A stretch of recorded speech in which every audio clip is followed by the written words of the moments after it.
आज हम कबीरदास के पद संख्या 10, 11 और 12 के पदसार को प्रस्तुत करेंगे। तो लीजिए, प्रस्तुत है कबीरदास द्वारा रचित पद संख्या 10। तो ये पद संख्या 10, प्रेम न खेती नीपजे, प्रेम न खेती नीपजे, प्रेम न हाट बिकाई, राजा प्रजा जिस रुचे, सिर दे सो ले जाई। तो ये वाला दोहा कबीरदास की कबीर ग्रंथावली में स्थित सूरातन को अंग से लिया गया है, जिसमें हमने पिछले पदों में भी पढ़ा था कि सती और शूरवीर कबीर के दो आदर्श पात्र हैं। कबीर के अनुसार भक्ति की साधना वैसे तो सरल है, परंतु इस साधना के चलते संसार का परित्याग करना उतना ही कठिन है। साधना का ये मार्ग कबीर के अनुसार वीर की तरह होता है। इसमें हमें एक शूरवीर की भांति निरंतर आगे बढ़ते जाना होता है और इंद्रियों के खिलाफ लड़ाई करना इस वीर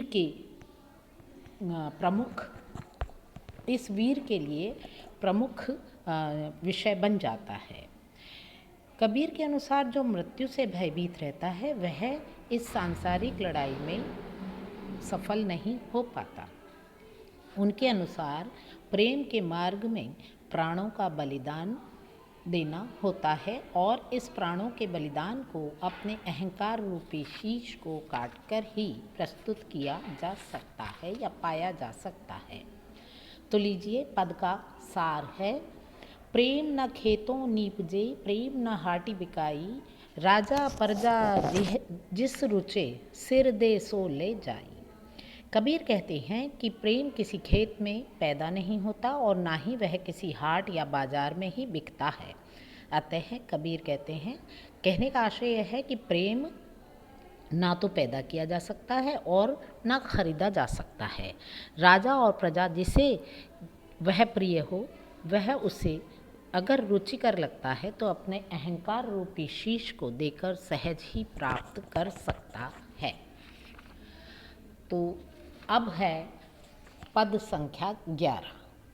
पद संख्या 11 को हेत प्रीति स्नेह के अंग से लिया गया है।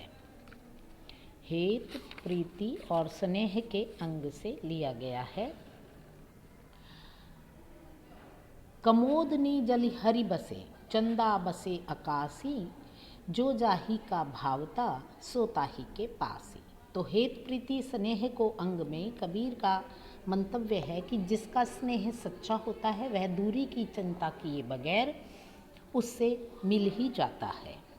इस दोहे का अर्थ इस प्रकार है, कुमुदनी जलाशय में अर्थात सरोवर में या तालाब में बसती है, पैदा होती है और चंद्रमा आकाश में रहता है, फिर भी चांद के उगने पर कुमुदनी खिल जाती है। आपको पता ही है कि सूर्य के प्रकाश से कमल खिलता है और चंद्रमा के प्रकाश से कुमुदनी खिलती है। तो कबीर के अनुसार कुमुदनी जलाशय या सरोवर अथवा तालाब में रहती है, पैदा होती है और चंद्रमा आकाश में रहता है, फिर भी चांद के उगने पर कुमुदनी खिल ही जाती है। इसलिए कबीर का यह कहना है कि जो जिसको अच्छा लगता है उसका उससे सामीप्य पता चल जाता है और वह उसको अंततः प्राप्त कर ही लेता है। इसके पश्चात पद है, जो है जाका भावता, जो है जाका भावता, जदि तदि मिलसी आई, जाको तनमन सौंपिया, सो कबहूँ छाड़ी ना जाई। तो कबीर कह रहे हैं कि ये भी हेत प्रीति और इस स्नेह के अंग से ही दोहा लिया गया है, जिसमें कबीर ने इसी मंतव्य को प्रस्तुत किया है कि जिसका प्रेम सच्चा होता है वह दूरी की चिंता नहीं करता है। अतः कबीर कहना चाहते हैं कि आकर्षण तन का नहीं मन का होता है। तो पद का सार इस प्रकार है कि कबीर कह रहे हैं, जो जिसको भाता है, जो है जाका भावंता, जदि तदि मिलसी आई, जो जिसको भाता है, प्रेम करता है, वह कभी ना कभी आकर मिल जाता है। जाको तन मन सौंपिया, जिस किसी को भी यह तन मन सौंप दिया जाता है, सो कभू छाड़ी न जाई, वह कभी भी उसे छोड़कर नहीं जाता है। ये थे आज के पद संख्या के पदसार। अगली वीडियो में फिर मिलेंगे, तब तक के लिए नमस्कार।